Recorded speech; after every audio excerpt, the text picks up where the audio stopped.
It's so interesting to me that going to the University of Virginia in the third year that they admitted women, there weren't very many women at the University of Virginia. I'm one of the first 10 women to graduate in engineering from the University of Virginia.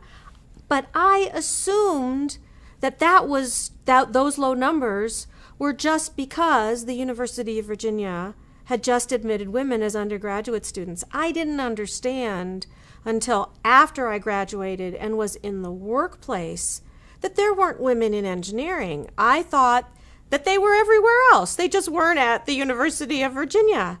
And so when I went to Duke Power Company and was the only woman engineer in my department and started meeting the very few other women engineers and scientists in the company, that's when I started my realization of how few women that there were in the field. In 1979, I was doing on-campus recruiting for Duke Power Company at North Carolina State University in a gymnasium, at a card table, at a career fair. I found the Society of Women Engineers.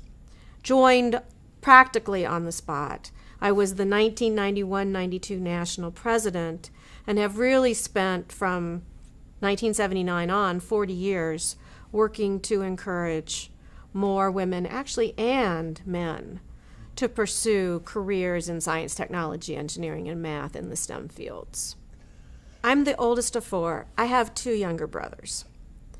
And what I say to them now, and I've said it to them for the past 20 years or so, is that the reason I made it through engineering school was because I have two brothers who can tease me and torment me to this day in ways that nobody else, other people don't really know how to hit exactly the right buttons, but my brothers do.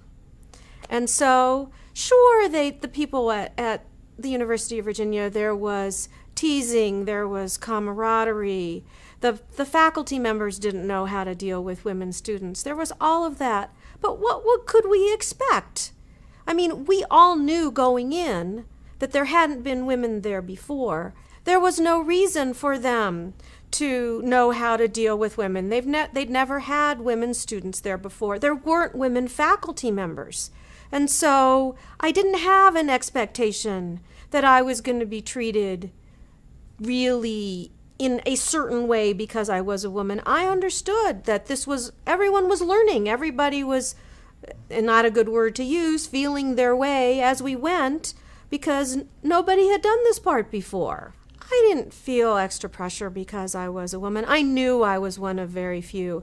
Certainly in the workplace, there has been additional pressure because if I'm the only woman really until about 2002, from 1976, every now and then there was another one, but until about 2002, there really wasn't a peer for a very long period of time. So there always was the pressure that if I'm the only woman, then I have to represent all women. I still have women say this to me. I can't have a bad day. I can't be off. I can't lose my temper. I can't this or I can't or the other thing because I am the role model for not just the other women, I'm the role model for the other men to see how women behave. I sit on 2 corporate boards, and I've actually been told on one of them by the CEO, you're really collegial and you're really easy to work with. And the underlying tone or the underlying sentiment to me was, oh my goodness, we thought you were going to come in here and you were going to be so emotional and, I don't know, combative or something, and we weren't going to be able to work with you, and then we were going to have to kick you off the board, and then we weren't going to have any women on this board. And, thank goodness that you know how to work with us.